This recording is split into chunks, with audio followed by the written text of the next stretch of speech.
it's very important to understand that what does stubborn mean. Stubborn is a behavior, right? It's an outcome. But before the behavior happens, there are inputs, right? And the input is the emotion and the belief system of the child. The mistake that most of us make as parents is that we are very behavior focused. So, how do Yes. you define success when it comes to parenting? Welcome everyone for the another episode of the Sagar Sangam Sahu show. And today we have a very special guest. She's a certified parenting expert and life coach. She's a content creator having more than 400K followers on Instagram. And she's a founder of Easy Parenting Hub. What I like about her is she has a calm energy that literally inspires so many people. So without further ado, so let's welcome Riti Devra to our podcast. Riti, how are you doing today? Yes, good Sagar. Thank you so much for having me on your show. Really looking forward to this. Feeling great. Riti, tell us your journey. Like, what inspired to become parenting coach? Okay. Yeah, so I did not decide that I want to be a parenting coach. Never really thought that I would become one. So my life has been a series of spontaneous decisions. So I did science in high school, then I switched to economics, and then I mastered in economics. And after that, I switched into fashion. So I was in the fashion retail industry for almost 8 years. And after that, motherhood happened. And when motherhood happened, it was not a very smooth journey for me. And because it did not come to me so easily, and when things don't come to you easily, you really value them. So when my son happened, I really wanted to be an amazing mother to him, just like most mothers, not most, in fact, all mothers want to be amazing parents. Yes. So I wanted to be an amazing mother, do everything right. And I really struggled because, I was really striving for perfection in everything that I did. And it really led to a low life condition. And I was not happy, even though, I pretty much had everything in terms of a good family, supportive family, my son, but I was not happy. And that's when I started learning about parenting because, I figured out that something was missing, something was wrong, something I was not doing right. And I reached out for help and I started learning about parenting. And when I surrendered to my mentors and I started learning, everything started to shift. Like my experience was totally different. Like same house, same mother, same husband, same in-laws, same child, but everything was so different.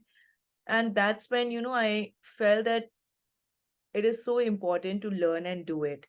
And then I had this strong inner calling that, I wanted to take this message to a lot of mothers that we should learn and then raise our children, because when you do it, you would feel a lot better energetically. So it was not so easy for me to start because I really had this strong feeling that I wanted to help. I just didn't know how to do it.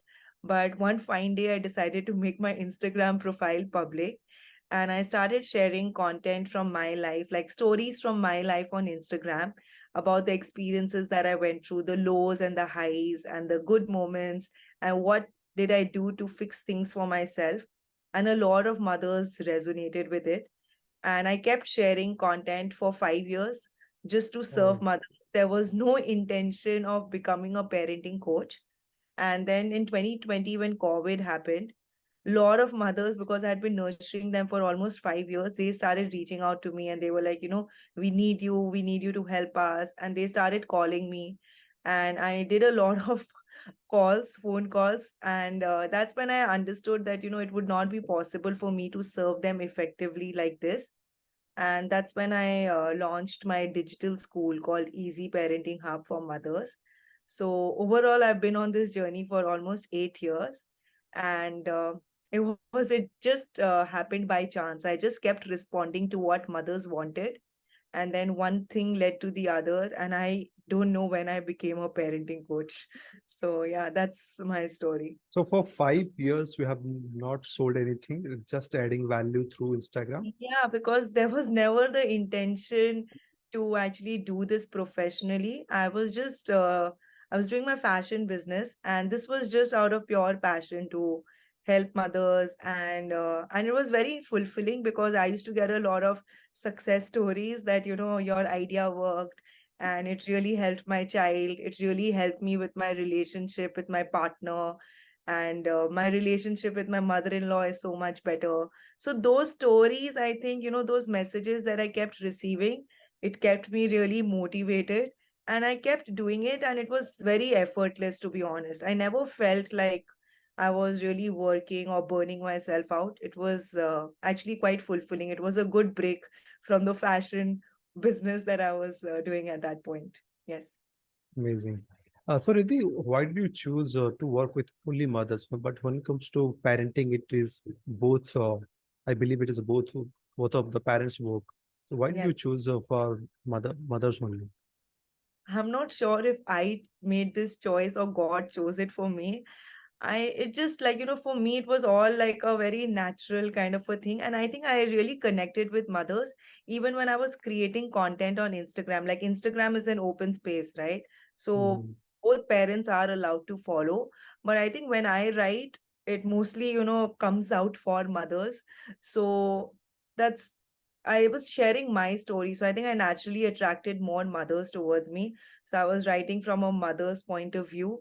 So it happened, and I also feel that I connect better with mothers, and I want to create like a safe space for mothers, because I feel if I have fathers in the same room, maybe mothers would not be able to express themselves very effectively. So I'm definitely, I feel that fathers are also really wanting to participate now more than ever. And I get a lot of messages on Instagram that we want to join a workshop. Can we do so? And I tell them, of course, you can join, but I'm going to deliver keeping mothers in mind. So you have to be very open minded. So, yes, I have fathers who come for the master classes, and they do watch the content that mothers get access to, because mothers keep updating me about, husbands going through the content as well. But yeah, I think we all choose our people, and I've chosen mothers for now. And if something happens, maybe fathers in the future. Amazing. So how do you help them? How do you help mothers? Like I see you do a lot of challenges, 3 day, 7 day challenge. So how do basically you help them through a lot of workshop activities inside your Right. community?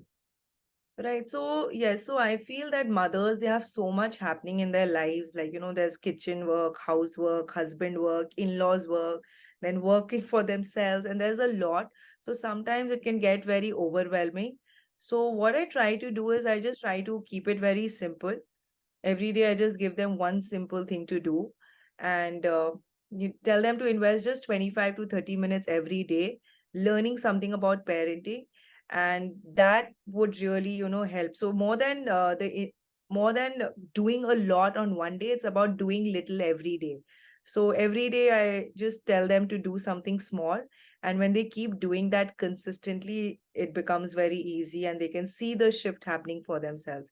So I don't do 7 day, 9 day. I usually do a 30-day challenge. It's called Momathon. Oh, And it's like 30 days and 30 minutes for 30 days. So I tell them every day that today for 30 minutes you need to do this. And then next day I tell them what is it that they need to do for 30 minutes. And they can do it in like slots of 10 minutes each. They can do 30 minutes together. They can do 15 minutes in two parts. That's completely up to them, as long as they find 30 minutes of healthy learning. It's good. And once they finish it, I reward them with certificates and gifts, because I feel that, that also inspires them to take action. So, yeah, I do that. now coming to the questions like where there are a lot of mothers, they are hesitant or very skeptical to invest into a coaching or learning from someone about parenting or investing into parenting. So how do you handle those resistances? See, I feel there are different stages of learning. One is that, I don't know that I don't know. And then the second stage is I know that I don't know. So some parents are still in the first stage that, I don't know that I don't know. They don't even know that parenting is a topic that we must study. And I was in this stage 8 years back when I became a mother.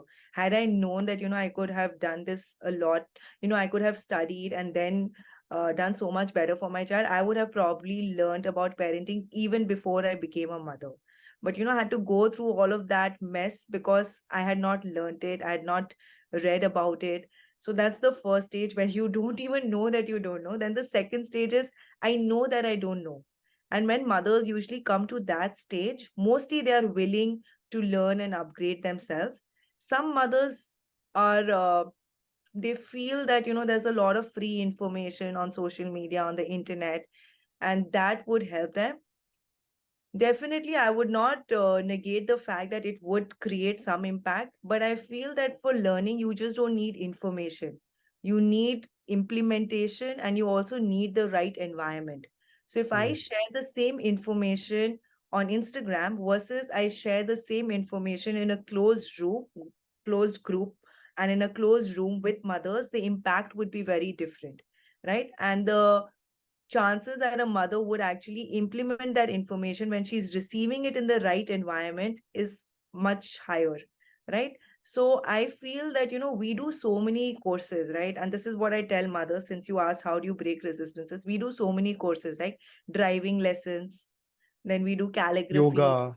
yoga, fitness, pilates, zumba, and so much, right? And also for our Yes. children, we put them in different activities. But I feel that parenting is one thing that we really need to do, because everything else is keeping you healthy or is helping you grow financially. But when you're learning about parenting, you're actually responsible for another human being. And I think it is our moral responsibility to learn and do it, because when we learn and do it, we can definitely do a lot better. And even if you feel that everything in your parenting journey is in place and you're feeling very high life condition, still I would recommend mothers to learn and do it, because few ideas can really change the dynamics of your parent child relationship. So it's always a great idea to learn and do it. So when you're investing in everything else, why not invest in Why not a something parenting? that can improve your life and your child's life completely? And not just your and your child's life, your family life, because the energy of a mother will decide the energy of the house. So I really feel that every mother should learn, not just mother, even parent, every father should learn about parenting. And honestly, it is one dream that I have, that every household in India will have a mother who's actually learning and then raising her child, because Uh, that would just the world would be a much better place. I Yes. think I believe that also impacts in lot of other areas. It can be it can, if we don't learn that, it can really have a negative impact on our businesses, our personal life. What kind of those kind of consequences that can impact if we don't care uh, on parenting, we don't learn a parenting. See, yeah. So, yes. So, if you're not learning and doing it, chances are what you're doing is based on observation, which means that you're doing either what your parents did if you had a great childhood, or you're trying not to do what your parents did if you had a difficult childhood, right? So, what you're doing is parenting based on observation.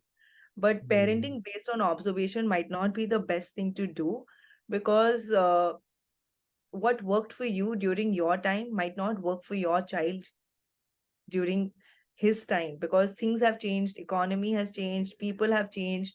And when we were growing up, a lot of people say that, so what if you hit children? When I was growing up, everybody was hitting me, and then I'm still doing fine. So it's okay to hit children sometimes. But understand how things have evolved. When I was little, in a party, if a parent would slap a child, nobody would mind it, because every other parent was also doing that, right? And even the child did not feel that much pain, because he or she knew that every other child was also getting similar treatment, right? But now if you hit a child in any birthday party or anything, everybody else would be looking at you and they would be like, how can you do this, right? And even the child would not take it very positively, because he would feel that, why just me? Nobody else is hitting their kids, why are my parents only hitting me? So maybe it worked when you were little, but it's not going to work anymore. So you have to evolve with the changing times, and you need to accept that. And that's why I feel learning is so important, because when you learn, you can do so much better for your child. And as parents, I don't think there is any problem with the intention. All of us want to do better for our children. All of us want to create a beautiful life for them. But the problem is with action, just intention is not going to manifest into results, right? So you really need to take action. So of course, if you're not learning and doing it, chances are that you're making some mistakes that you could have avoided if you knew better. So when you learn, you'll just be more aware of the better things to do, and you can just not do that to your child and to yourself also sometimes. Thank you for sharing, Riddhi. So, Riddhi, what is your like top three tips if you boil down like for a good parenting success? Like, Yes. Top three. Okay. So first is to be prepared, which means be prepared that your life is not going to be the same. Sometimes, we have the child and then we are expecting that everything will be same. And that when it comes as a shock, you would not be able to respond to it very calmly. But when you're prepared that, yes, I might have to slow down as far as my career is concerned, or maybe I might have to quit my career if I do not have a good support system, or maybe if I'm at home or if I choose to be a homemaker, I would have to do more work as compared to what I was doing previously. So one is to be prepared. Second is to please learn and do it, because you would only know how much better you're doing for your child when you learn and do it. And I can give you a guarantee that when you learn and do it, you will see a huge, huge shift in your energy. And I can speak with so much conviction because I have experienced it. And I'm seeing it all in all those thousands of mothers that I'm handholding. Every single mother is seeing it. So it's definitely going to happen. So learn and do it. And third is just be real and authentic. Like, just be real, authentic, and accept the mistakes that you make as parents and try to do your best. But there's no need for you to over manage your child or try to be always on top of everything. Just be easy and just be in the flow state, because you want to enjoy the process. So you don't want to be just like analyzing and over analyzing everything, that am I doing the right thing, is this the better thing? So you don't want to be in that state of mind where you're always confused about what you are doing. You're always minding what other people are doing with your child. So I think just enjoy the process. So I'll just quickly summarize this for you. Be prepared, learn about parenting, and third is to just be in the flow state and enjoy your enjoy. journey as a parent. Yes. Amazing, Riddhi. So, Riddhi, when it comes to parenting, what are the most frequently asked questions in parenting and how do you address them? Okay, wow, there are so many, but the top would be how to manage my anger as a mother, and second would be how to manage a stubborn child, and third, mostly in India, is about joint family issues, like, how do Hmm. I set boundaries, and how do I communicate with my mother-in-law? How do I convince other people to not do this with my child?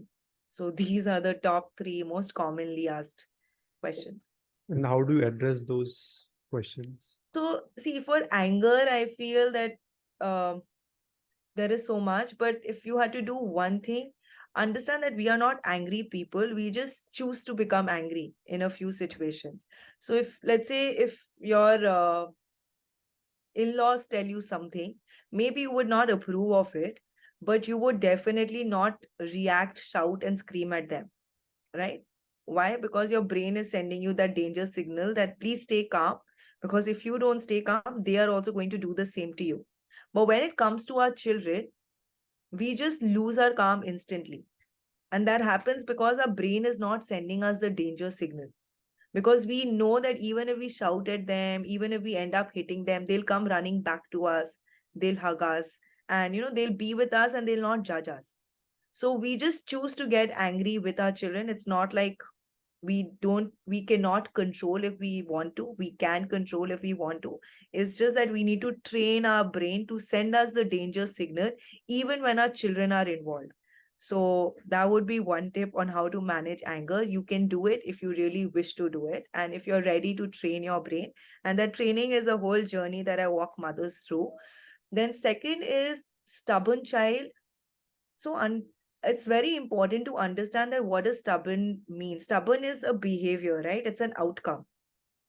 But before the behavior happens, there are inputs, right? And the input is the emotion and the belief system of the child. The mistake that most of us make as parents is that we are very behavior focused. So if your child is hitting, you want to fix the hitting, or if your child is crying, you want to fix the crying, or if your child is shouting, you want them to keep quiet. But understand that before the behavior is the emotion. So if you're not fixing the input and you're only trying to fix the output, you cannot fix the output. So what we really need to be focused on is the belief. Like, and when we can really change the underlying belief system that the child is carrying, they would not experience big emotions. And when they don't experience big emotions, it would not manifest as stubborn behavior on the outside. So, this is what I recommend parents do not be behavior focused, be belief focused and feeling focused. So, if you can start to communicate with their feelings instead of communicating with their behavior, you would be able to calm your child. But this requires a little patience and practice. And most of us want instant results, ki chup hoke baith jao, or just shut up and sit. And we keep doing that for the rest of our lives. But if we invest a little energy here in changing their underlying belief system. And most kids have four underlying belief systems: that I need what I want, I should get everything that I want, nobody should say no to me, I should have the best of everything. Like if their friends have a toy, they want the same toy, and I should always be first. Like if they're running, they want to come first. So as parents, we need to change these four underlying belief systems. If you can change these four underlying belief systems, you can really teach your child how to manage their emotions. And we don't want to get rid of tantrums. Little bit of tantrum is good because it's actually allowing them to express what's happening on the inside, because if they don't express, they'll keep suppressing. So yeah, in short, be belief focused and not behavior focused. Now what was the third was have fun. So I think there's no explanation required there, just have fun and Yes. be in the flow state. So, Riddhi, like, how do you define success in parenting? When into your coaching, there may be a lot of success stories that you have. So, how do Yes. you define success when it comes to parenting? Yes. So success would actually mean different things for different parents. So, for one parent, it could actually mean like better parent-child relationship. For one parent, it could actually mean better relationship with the spouse. For some of them, it could mean better support from in-laws or better understanding from in-laws and better understanding with in-laws. It could also mean like a better school for their child. So it could also mean child starting to eat less screen time. So, and I see all of this happening every single day in the community because I keep getting messages from mothers. So somebody will send me a message that, ma'am, I'm so happy that my child is finally eating without the screen. Sometimes mothers will send messages that I'm feeling so good that I'm not feeling any tension with my mother-in-law anymore, and nothing has changed, I've just changed the way I think. Some of them would be like, my husband has, for the first time in 10 years, sent a love letter to me or written a love letter to me in 10 years. Wow. I think everything starts to change when your energy changes. Like, mothers would send messages like, my child used to be super clingy, but my child is now going to everybody and is not like clinging to me anymore. And some mothers would start working again. They would be like, been thinking about starting to work, but finally did it. I finally got my dream job. Some mothers have manifested their dream homes. So Wow. every day it's a different story, and all of these stories are success stories. So it would be different for different mothers depending on what is it that they want for themselves. Wow. I think you are impacting a holistic way of life. Amazing. Yeah. Yeah, because I think when your mind, your thoughts change and when your energy changes, everything Yes. starts to Everything shift. starts changes. Now, I think you have started training mothers to become parenting coaches. So, what prompted you to do that? Mothers, they wanted to be trained. So, like I said, like I just feel that, I'm a vessel facilitating all of this. I'm just responding to what mothers want from day one. I have not designed anything, to be honest. It all started with me just starting to share my experience, and then they kept asking questions, and I kept responding. And I kept responding. And then COVID happened. They wanted master classes. I said, okay, we'll do master classes. Then they said, I want one-on-one calls. I was like, okay, we'll do one-on-one calls. So for me, I think everything has been designed by them. So they asked that they want to be certified as parenting coaches. So I was like, okay, I will do it for you. So I think that's how So it you started. you now certified them as a parenting coach. Yes, I do. Amazing. Now, like from a business perspective, like how do you actually generate leads? Is it organic because you have a huge following? So tell us something about how do you generate leads for your parenting coaching? So initially it was organic, but now it's like a mix of both organic and Facebook ads. So I'm still not started with YouTube. I plan to very soon. So right now it's mostly organic plus Facebook ads. So that's how I'm generating most of my leads. And yes, I have to start creating more organic content on different platforms. Right now, I'm only focused on Instagram, but yeah, maybe soon. YouTube is my next place. Next. Also, I'm creating a podcast. So I record a lot of podcasts. It's called Powerful Parent Podcast. So I have some nice podcasts there. So you are So inviting some parenting experts or guests, or like who do So you? it's more like a solo podcast. So I have a Okay, topic, I talk solo about the topic. Yeah, there are a few interviews with experts, but it's a mix. But mostly mix it's up like solo. Yeah, it would be solo 80% podcast. solo. Yeah, Hmm. 20% interview. Again, no format. Whatever comes to my mind, I just record it and I post it. Yes. Amazing, good. Also, you had a chance to interact with Alia Bhatt, some other influencers. What was that? I saw your in your I think Yes. YouTube channel. Yeah. Yeah, so she runs a brand called Edamame, which is like a kids-centric brand. And so she had invited me as a guest, and she interviewed me on parenting. I was mainly, yeah, it was like a brand Alia Bhatt and me thing. And yeah, so she asked a few parenting related questions, and it was great because, people outside of the parenting space were also recognizing my contribution in the field of parenting. But now she's also a mother, so she's also in the parenting space. Yes. So, Redhi, what is your funnel look like? How do you help them in each level? Because in your coaching, definitely you must have some levels of coaching. So, how do you help each level? Like once they enter into your funnel, let's suppose from your webinar or workshop, what the first step they take, then what the next step? Yeah. So the first step, I call it the goal membership. That is about helping them understand that when they learn, they can do a lot better. So I try to shift their energy a little. So it's mostly focused on mother's mindset, on her energy. So I've divided it into three parts: self connection, child connection, and family connection. So I feel it's the trinity. When you have these three things in place, you start to feel good about your journey. So I first work on the mother's mindset, her process, self care, and let her feel good about herself. Because usually mothers feel, even after doing so much, they feel very underappreciated. They feel very overwhelmed, exhausted. So the first part is to help them connect with themselves. The second part is child connection, where I teach them how to discipline, how to connect better with their children, how to feed their children, all the common issues that mothers usually come up with, like how to manage toddler tantrums. So that's child connection. And I also do a lot of content on, like phonics, sight words, rhyming words, like kid friendly content.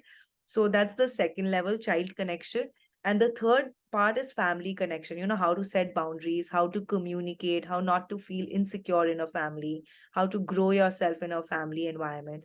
So that's the first level where where I focus on child connection, self connection, child connection, family connection. Second level is to unlock the genius in you, in the child, and the spark in your relationship. So, I help them unlock the genius in themselves. So I feel mothers have a lot of power and potential. They have everything, the willingness to do better and all of that. So here I sort of give them a slight push and tell them that, yeah, you're ready to start. Like, so level one is preparing them. Level two is actually pushing them to take action. And then, of course, for unlocking genius in child, it's more about like how to how to encourage your child to focus, how to build focus, maintain focus, how to improve your child's reading and retention, how to sort of encourage your children to set goals, mindfulness for kids. So those kind of topics. And then the third part is spark in your relationship. How should you be communicating with your spouse? How you should not be communicating with your spouse, like dysfunctional communication patterns. And so it's more focused on relationship. So that's level 2. And level 3 is about unlocking abundance in all areas. It's not just parenting, it's about health, relationship, career, money, and also to get certified as a coach. So that's level 3, where you can come and pretty much talk about anything and everything. And it's a very beautiful space, and we call it like soul family. And it's such a beautiful experience to just meet, to talk, to learn from each other. And I think I've learned so much from mothers over the last 8 years, so I'm really grateful for this experience. So these are the three levels to unlock the genius, to unlock the happiness in you, to unlock the genius in you, and then to unlock abundance in all areas. Amazing. So, how important for you building a community, like for you as well as for your students? So, what are Right. the Yeah, so first I would like to thank Siddharth Rajshekhar, like my mentor, when it comes to community, because in all the previous businesses that I've done, I'd never heard of the word community. And I think this is the best gift that I have received from any mentor so far, the gift of a community, because I just feel so good every time I connect with those mothers, and they feel so good because they are never lonely on this journey. They always have somebody to reach out to, because as mothers we just don't need physical comfort, we need a lot of emotional comfort. We just want somebody to listen to us without judging us. And sometimes it's so much better if that person is not from your family, because sometimes when you're sharing with family, you want to hide information, you're not sure, they might go and talk to other people. But if you can find one friend in this lifetime whom you can reach out to without any worry of being judged, and being 100% sure that she's not going to go and speak to anybody else from your family, I think that is such an amazing thing to have. And I think when you're doing this as a community, you always have that. So it's a wonderful experience. And I really hope that, 5 years, 10 years down the line, we can just be with our kids, like older kids, and we can just talk about these days on how we met and how it was when we used to meet on Zoom and talk about our children throwing tantrums. And now, look, they are doing PhD and MBA and different things. So, wow, yeah, I just feel it's a great amazing? thing because it never ends. It just Yeah, keeps growing with time. consistent process. Yeah. Yes. And like, how big is your community, by the way? So right now I have more than 2,500 paid members in my community, and yeah, that's the size Wow, of the paid amazing. members, and I've served around 30,000 plus mothers with during Oh, the with the master classes and all that. master classes. Amazing. That's such a big number. Yes. So, Riddhi, like there are a lot of aspiring parenting coaches. They wanted to start their careers. What is a message for them? How they can start, uh, like with the right path, right way? Right. So yes, so I think coaching, the most important thing that you need is a beautiful heart that really wants to serve, because you're really helping somebody with their life. So you don't want to just do it as a business. So you need that willingness to help, serve, impact, create that change, shift. So that's the first. Having said that, just a beautiful heart is also not enough. You also need to wear the hat of an entrepreneur and start marketing yourself, because just having the credibility, which means having the information and the willingness to serve, is not enough. You need to make yourself visible, because if you're not visible, you're not accessible. So you need to be visible and accessible. Only then would you be able to help people effectively. So I think it's a combination of both these things, like the willingness to serve genuinely from your heart, and the willingness to do these marketing, sales kind of things, even if you don't like it.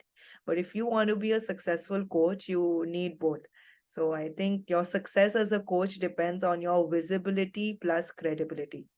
Mostly I see coaches are very focused on credibility. They have a lot of information, and they also have beautiful hearts that really want to create an impact. But marketing is the challenging part, marketing and sales, Mm, and that's very, very important. So yeah, that would be my message to coaches, that don't just keep learning. And also one thing that I would like to share, which is a mistake that most coaches make. What we do is we keep learning for 2 3 years before we start to share, right? And what happens is when you're learning for 2 3 years, you have so much information on you that now you're thinking, what should I start sharing? Right. And one good thing that happened with me, and this is something that I share with all the mothers in my community, please do not wait to share. So when you learn a little, you can go and share that much. You don't have to learn everything before you start sharing a little. So when I started, I knew little, so I used to share what I know, right? And then I kept sharing what I was learning as I was learning.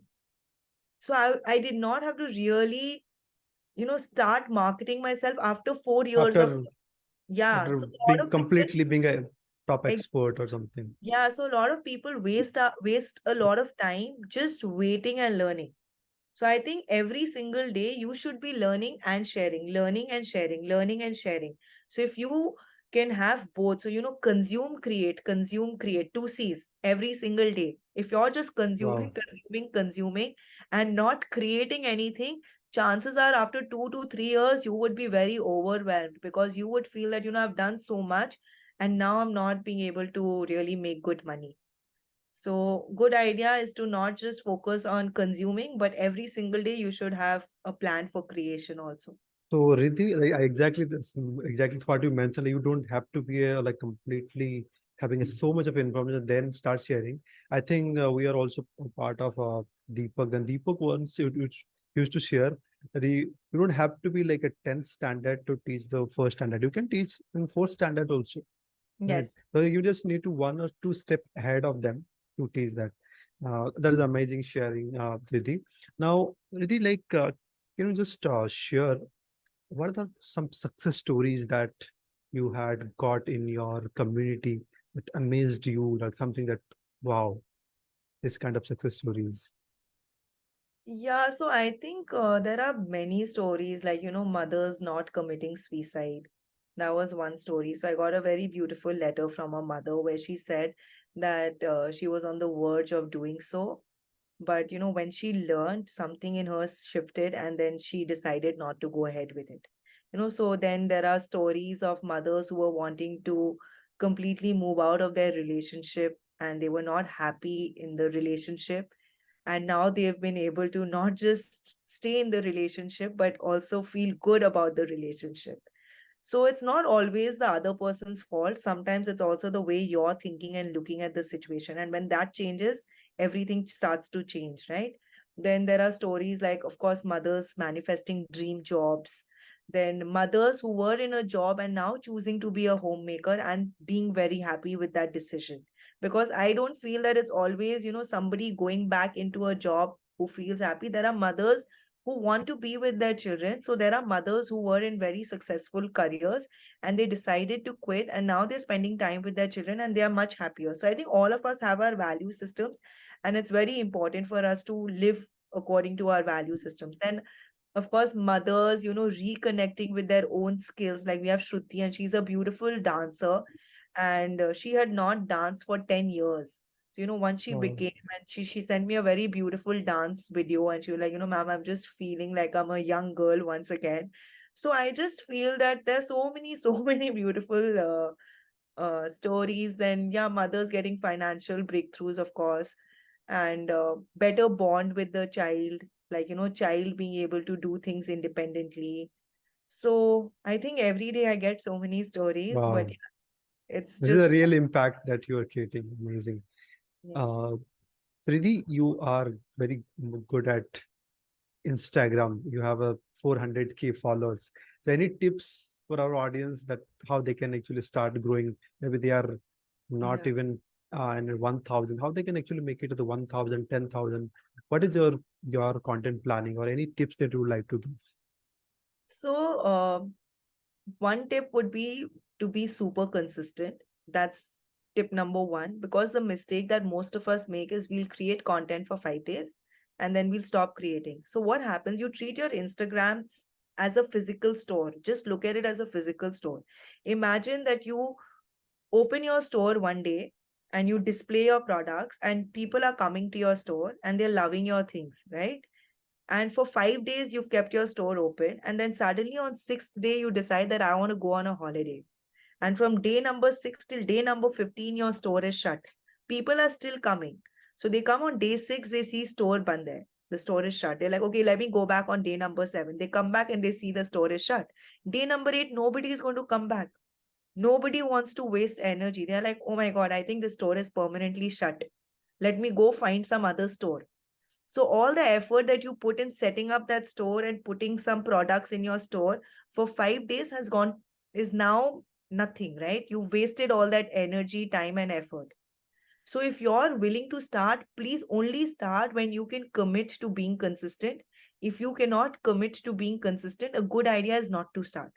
Why waste that much time and energy, right? So if you're opening your store, you need to open your store every day, which means if you're putting something on Instagram, you need to put something on Instagram every day, so that when people come, they get something new from you every day and they'll keep coming back. So that is first.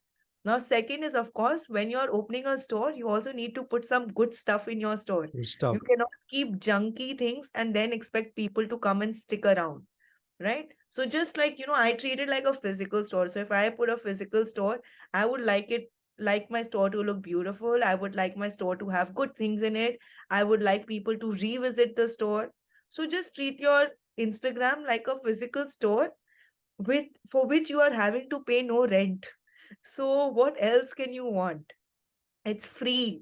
So please use it, right? And use it properly. Like, focus on the aesthetics, focus on the quality of content that you're delivering, and focus on consistency and be there, which means that if people like and comment, respond. When people come to your store and they're saying that, I like your stuff, and if you're standing in the store, you would say, yes, thank you so much.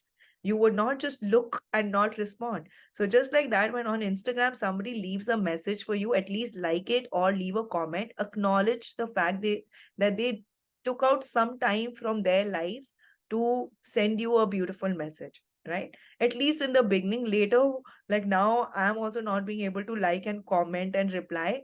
But yes, I think it's a good idea. Every time I get a chance to actually message back, like, and respond to messages, I do it. In fact, my direct messages, I make sure that I personally respond to most of the messages, because I feel if people are taking out time from their lives to ask you something, it's very important for us to respond. So as far as I can, as much as I can, I make sure that I do it. I think that's how you keep your community intact and you connect them that level. That also like you build such a deep level of connections with your audience. Amazing tips. Thank you for sharing, Riddhi. Now coming back to the last question that I want to ask, like okay, last second last something like Okay. what are the what are the goals and future goals for Easy Parenting Hub that you have planned? Like any future goals that you have planned? Okay. So honestly, I'm more like live in the moment kind of a person. But if I had to put one thing, I would definitely like the community to be much, much bigger. And not just in size, also in terms of the value and the impact that we are able to create collectively for each other. Because I personally feel that all the success stories that are happening in the community is not just happening because of me and the content that I'm sharing, it's happening because of the group energy. Because when you see somebody else transform, you feel that if it's happening for me, it can happen for me too. So, if it's happening for her, it can happen for me too. So I think it's a collective group energy that's bringing forth this transformation.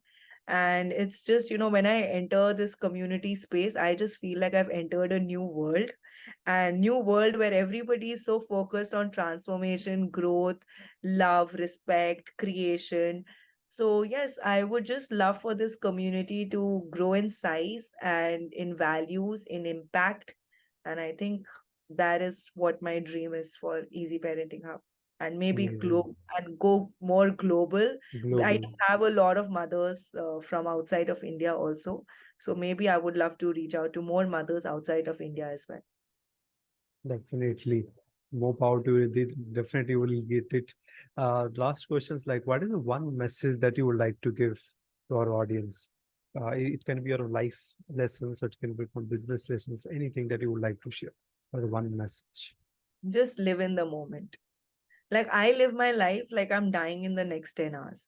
So if I'm dying in the next 10 hours, I just want to do whatever best I can do in this moment. Of course, sometimes even I feel overwhelmed and stressed and anxious. That's a part of life. But when it happens, I just tell myself very little time is left. Let me get back and start feeling good. So I think it's very important that you make the most of every single moment that you have and not worry too much about the future. Like, I don't worry too much about the future and I don't spend too much time thinking about the mistakes that I've made. So I try to do the best that I can do in this moment. So I think because when you waste this moment, you're creating more past that you want to regret about, that you'll have more past to regret about. And plus, if you're not doing anything nice in this moment, definitely you're not going to build a beautiful future. So just be focused on action, less time in the head, more time in actually taking action. Living. Yes, allow yourself to be like just rest and relax. Yeah. Riddhi, thank you so much for sharing a lot of valuable nuggets and sharing your journey with us. It is really inspiring to listen to you as a deep, having a deeper conversation with you. And all of you who are watching, like you can share in the comment box, like what is the biggest learning that you got from this podcast, or you can also tag Riddhi on Instagram and share some messages like how you got value from this. So, Riddhi, how people can follow you or like they can learn from you. What are the like Yeah. I will also So, put the links below. all Uh, right. yeah, So they can definitely come for my free masterclass. I yeah, think if you're a mother, you would love it. Your energy just after the masterclass would be very different. And in my masterclass, I'll also give you an opportunity to become a part of my community, which also would change your life as a mother totally. So that's the first thing that you should do. Attend my free masterclass if you've still not attended the masterclass. Second is follow me on Instagram, and I create a lot of content and I'm super consistent on Instagram. So every time you'll get to see something new. So I think these two places, my podcast, Powerful Parent Podcast, YouTube also you can go visit. There's nothing great happening there yet. But yeah, whatever is there is good. But yeah, you can go check out YouTube as well. So I think these four places should be good. I'll tag the channels also. Like you can check out the title or the descriptions, and also all the links will be shared inside the descriptions.